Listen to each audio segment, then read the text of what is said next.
সমুদ্রের পানি আগুনে পরিণত হবে, পাহাড়গুলো তুলোর মতো উঠতে থাকবে, আসমান ফেটে চৌচির হয়ে যাবে, তারকারাজি একের পর এক খসে পড়বে, পৃথিবী কাঁপতে শুরু করবে ভয়ঙ্কর কম্পনে, মাটি ফেটে যাবে, শহরগুলো ধসে পড়বে, মানুষ দৌড়াতে শুরু করবে, কেউ সন্তানকে খুঁজবে, কেউ মাকে ডাকবে, কেউ আল্লাহকে ডাকবে, কিন্তু তখন আর কোনো সাহায্য থাকবে না। নদী শুকিয়ে যাবে, সমুদ্র উত্তাল হয়ে আগুনে জ্বলে উঠবে, পাহাড়গুলো বাতাসে উঠতে থাকবে তুলোর মতো, পৃথিবী নামক এই বিশাল গ্রহটি চূর্ণ বিচূর্ণ হয়ে যাবে, সবাই মারা যাবে, কেউ অবশিষ্ট থাকবে না। এই দৃশ্যগুলো কোনো কল্পকাহিনী নয়, এগুলো সেই ভয়ঙ্কর দৃশ্য যা আল্লাহ তাআলা কুরআনে কিয়ামতের দিন সম্পর্কে বর্ণনা করেছেন। আজ আমরা যে পৃথিবীতে বসবাস করছি, রমজান এলে আমরা রোজা রাখি, মসজিদে গিয়ে তারাবি পড়ি, রাতে কুরআন তেলাওয়াত করি, ইফতারের সময় পরিবারের সবাই একসাথে বসি, খেজুর আর পানি দিয়ে রোজা ভাঙি, মসজিদের মিনার থেকে ভেসে আসে আজানের সুর, মুমিনদের হৃদয়ে নেমে আসে এক অদ্ভুত প্রশান্তি। কিন্তু কখনো কি ভেবে দেখেছেন, একদিন এমন সময় আসবে যখন পৃথিবীতে শেষবারের মতো রমজান মাস আসবে, তারপর আর কখনো রমজান আসবে না, না থাকবে রোজা, না থাকবে তারাবি, না থাকবে কোরআনের তেলাওয়াত। আজকের এই গল্পে আমরা জানব কিয়ামতের আগে পৃথিবীর শেষ রমজান কেমন হবে।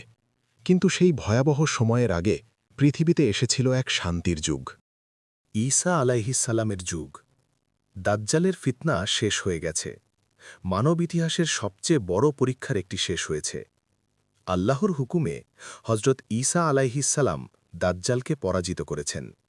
তারপর পৃথিবীতে শুরু হয় এক বিস্ময়কর সময়, শান্তির সময়, ন্যায় বিচারের সময়। রাসূল সাল্লাল্লাহু আলাইহি ওয়াসাল্লাম বলেছেন, সেই সময় পৃথিবী বরকতে পূর্ণ হয়ে যাবে।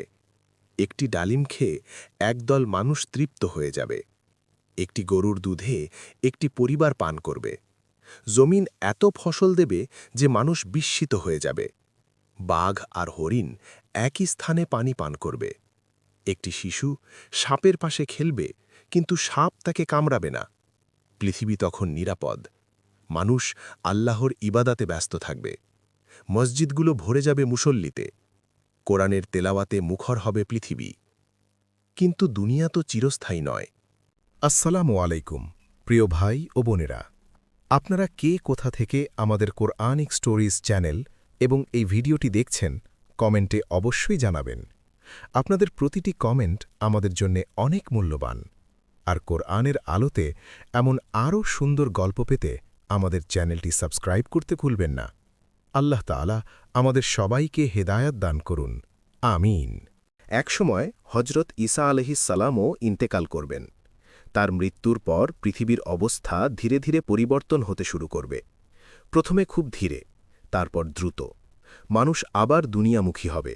ধন সম্পদ, ক্ষমতা, ভোগবিলাস। মানুষ আল্লাহকে ভুলতে শুরু করবে। ইবাদত কমে যাবে, পাপ বাড়তে থাকবে। ধীরে ধীরে পৃথিবী আবার অন্ধকারের দিকে এগোতে শুরু করবে। রাসূল সাল্লাল্লাহু আলাইহি ওয়াসাল্লাম বলেছেন, শেষ সময়ে একটি বিশেষ বাতাস প্রবাহিত হবে। এটি হবে নরম, কস্তুরীর মতো সুগন্ধিময়। এই বাতাস যার শরীরে স্পর্শ করবে, যার অন্তরে সরিষার দানা পরিমাণও ঈমান আছে, সে মৃত্যুবরণ করবে। ধীরে ধীরে পৃথিবীর সব মুমিন মানুষ মারা যাবে। কেউ ঘুমের মধ্যে, কেউ হঠাৎ, কেউ অসুস্থ হয়ে। পৃথিবী ধীরে ধীরে মুমিন শূন্য হয়ে যাবে।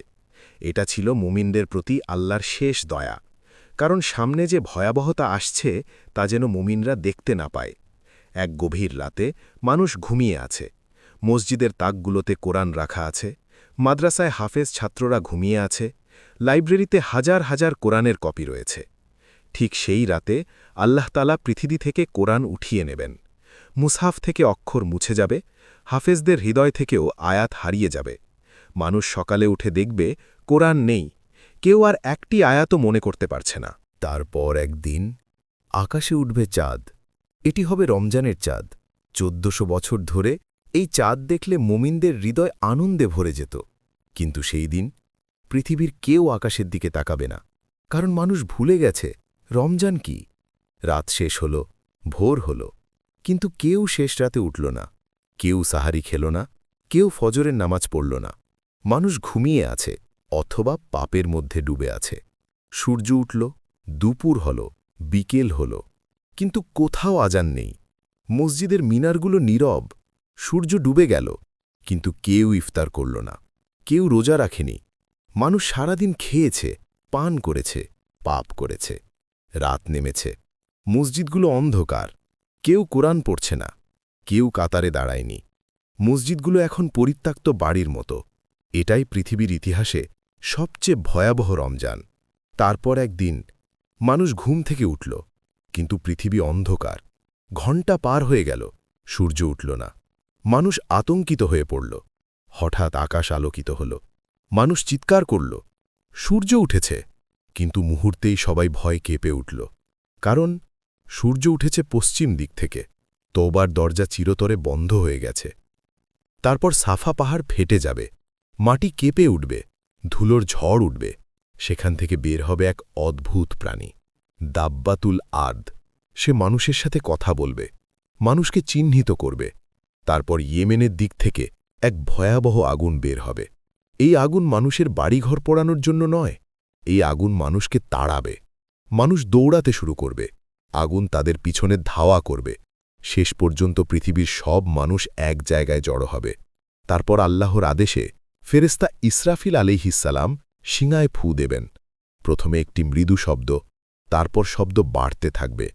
অতঃপর এমন বিকট শব্দ হবে যে মানুষের কান ফেটে যাবে, পাহাড় উড়ে যাবে, সমুদ্র আগুন হয়ে যাবে, আসমান ভেঙে পড়বে, তারকারাজি খসে পড়বে, পৃথিবী চূর্ণ বিচূর্ণ হয়ে যাবে, সবাই মারা যাবে, কেউ অবশিষ্ট থাকবে না।